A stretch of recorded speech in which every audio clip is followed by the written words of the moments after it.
Hi hello friends, welcome to Siri Sata gardening. నేను మీ సిరి. ఇది పుల్ల మజ్జిగ అండి. పుల్ల మజ్జిగ మనం దేనికి వాడతామో తెలుసు కదా, మొక్కలకే కదా. నేను ఫస్ట్ మా గేదెకు పోసేస్తానండి. ఇంకా మిగలగా ఉంటే కనుక నేను మొక్కలకు పోసుకుంటాను అనమాట. ఇది నేను నిన్న చేశాను కదా, చల్లకవ పెట్టి నిన్న గంట సేపు కూర్చున్నానండి. వెన్నపోస తీసేసి అది కరగేసాను అనమాట. ఇంకా పుల్ల మజ్జిగ మిగులుతాయి కదా, నేను వీటితో ఉంటే కనుక దీంట్లో కొంచెం రేషన్ బియ్యం వేసి నానబెట్టి చల్లదోసులు వేస్తాను. లేదంటే కొంచెం మొక్కలకు కావాలనుకుంటే కనుక మొక్కలకు వేసేస్తాను అనమాట. దీనిలో ఏం చేశానంటే నేను పసుపు కొంచెం ఇంగువ వేసానండి.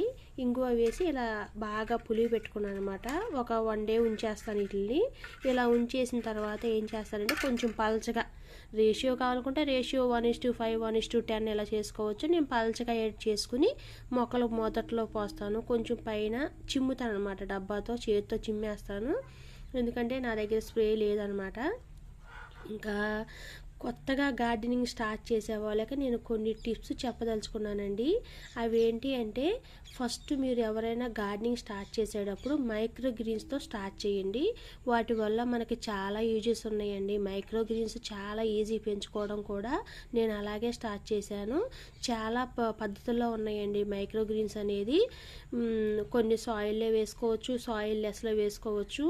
మన మెంతులు పెట్టులో ఏమైతే ఉంటాయో అన్ని సీడ్స్తోనూ మైక్రో గ్రీన్స్ తయారు చేసుకోవచ్చండి. వాటితో ఉపయోగాలు ఏంటి అంటారా, సలాడ్లో వాడుకోవచ్చు, ఎగ్ ఆమ్లెట్లో వాడుకోవచ్చు. మైక్రో గ్రీన్స్ని ఏంటంటే మనం ఎక్కువగా బాయిల్ చేయకూడదండి, ఎందుకంటే వాటిలో విటమిన్స్ పోతాయి. మైక్రో అంటేనే చాలా సూక్ష్మం కదా, అది డీప్ ఫ్రై కూడా చేయకూడదు, అస్సలు చేయకూడదు. పప్పులో వేసుకున్నా సరే ఇలా వేసి అలా తీసేలాగా ఉండాలి. ఇక మనం నాన్ వెజ్ కర్రీస్లో కూడా వేసుకోవచ్చండి. అది ఎలా అంటే మాత్రం కూర అంతా వండేసిన తర్వాత లాస్ట్లో స్ప్రింకిల్ చేసి దించేసుకోవడమేనండి. సలాడ్లో తీసుకోవచ్చు. ఇంకా మీరు కావాలనుకుంటే కనుక పిజ్జా, బర్గర్లు ఇట్లాంటి వాటిలో కూడా తీసుకోవచ్చు.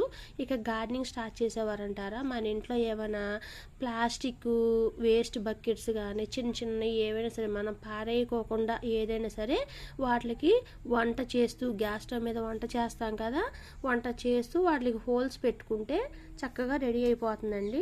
హోల్స్ కూడా ఎప్పుడైనా సరే ఎక్కువ ఉండాలండి, తక్కువగా పెట్టుకుంటే, ఎందుకంటే ఇప్పుడు బాగానే ఉంటుంది చలికాలం ఇట్లాంటి వేసవకాలం. వర్షాకాలంలో మాత్రం హోల్స్ తక్కువగా ఉంటే అవి పూడుకుపోతాయి అన్నమాట. అవి పూడుకుపోకుండా కొంచెం మీరు తీసుకునే ప్లాస్టిక్ బకెట్ టబ్బును సైజును బట్టి హోల్స్ ఎక్కువగా పెట్టుకుంటే సరిపోతుంది.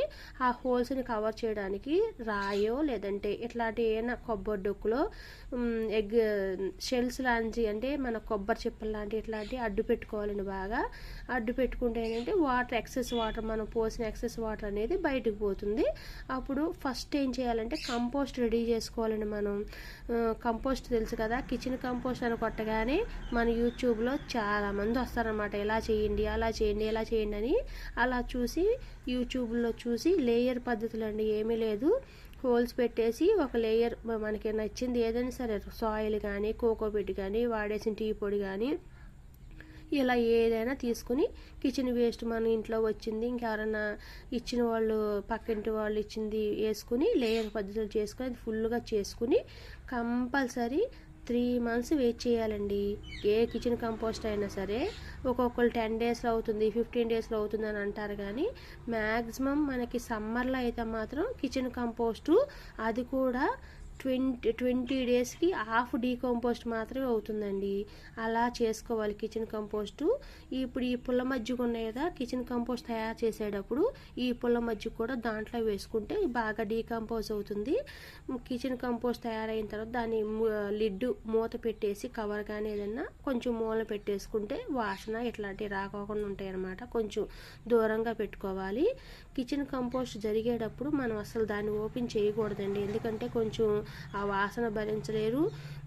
పురుగులు కూడా వస్తాయండి. అసలు కిచెన్ వేస్ట్ కంపోస్ట్లో పురుగులు రావు అని అంటారు, ఎందుకంటే కిచెన్ వేస్ట్ కంపోస్ట్ జరిగేటప్పుడు కంపల్సరీ పురుగులు వస్తాయండి. అవన్నీ వచ్చేసి వ్యర్థాలన్నింటినీ తినేసేసి అవి మనం 3 నెలలకి తిరిగి ఓపెన్ చేసి ఆరిపోస్తాం కదా, అప్పుడు సీతాకోకచిలుకల్లాగా మారి ఎగిరిపోతాయి. దానివల్ల మనకి ఎటువంటి ప్రాబ్లం ఉండదన్నమాట. ఇలా కంపోస్ట్ రెడీ చేసుకుని కొత్తగా గార్డెనింగ్ స్టార్ట్ చేసేవాళ్ళు చక్కగా ఎండబెట్టుకుని దానిలో కొంచెం వేపపిండి, trichoderma, pseudomonas, bone meal, Epsom salt ఇట్లాంటివన్నీ జీవన ఎరువులు మనకు ఆల్రెడీ ఆన్లైన్లో దొరుకుతున్నాయి, బయట మార్కెట్లో కూడా దొరుకుతున్నాయి మనకి. అవి కలుపుకొని రెడీ చేసుకుని ఒక 2 days 3 days ఒక 1 week దాకా అలా ఉంచేసుకుంటే రెడీ అయిపోతుంది.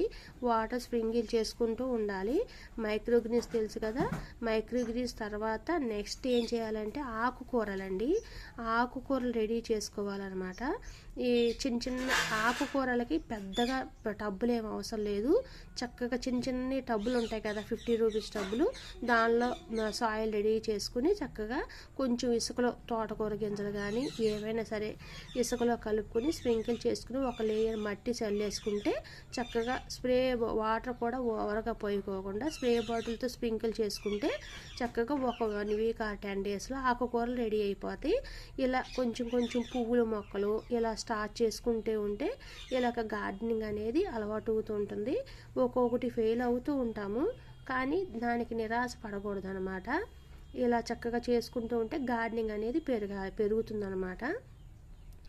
మన ఓపికని బట్టి పెంచుకోవాలే కానీ చూసిందల్లా అసలు కొనకూడదండి. ఎందుకంటే మన కంటికి చాలా నచ్చుతాయి, అన్నీ తీసుకురావాలనిపిస్తుంది, కానీ అవి పెడతాము, ఓపిక ఉన్నప్పుడు పెడతాము. కానీ సమ్మర్లో మాత్రం వాటన్నిటికీ కంపల్సరీ బాగా సేవ్ చేయాలండి. ఎందుకంటే ఎండకి ఎన్ని పోతాయో తెలియదు. కాబట్టి బాగా బలంగా బతికేవి, మోటుగా బతికేవి, మన ఇంట్లోకి అవసరమైనవి మాత్రమే పెట్టుకోండి. ఎక్కడికి వెళ్ళినా సరే మన కంటికి చాలా నచ్చేస్తాయి. తీసుకొచ్చి పెట్టినంత మాత్రాన ఏంటంటే అవి బతకలేదనుకోండి, సమ్మర్లో చనిపోయినా బాధ కలుగుతుంది. కానీ ఆ మొక్కలు వేరే వాళ్ళకి వెళ్తే కనుక వాళ్ళు వాటిని బాగా సేవ్ చేసుకునే వాళ్ళు ఉంటారు. అలాంటి వాళ్ళకి వెళ్ళలేదనే ఫీలింగ్ కలుగుతుంది. కాబట్టి నా ఈ చిన్న వీడియో మీకు నచ్చితే కనుక ఛానల్ లైక్ చేసి షేర్ చేసి సబ్స్క్రైబ్ చేయండి. మీరు సబ్స్క్రైబ్ చేస్తూ ఉంటే కనుక నేను మరిన్ని వీడియోలు కొన్ని టిప్స్ కూడా చెప్తూ ఉంటానండి. నేను గార్డెనింగ్ స్టార్ట్ చేసి 1.5 year మాత్రమే అవుతుంది. నా అనుభవం ద్వారా వచ్చిందనమాట. ఇలాంటి మరిన్ని వీడియోలు చేస్తూ ఉంటాను. నేను మీ సిరి. Thank you.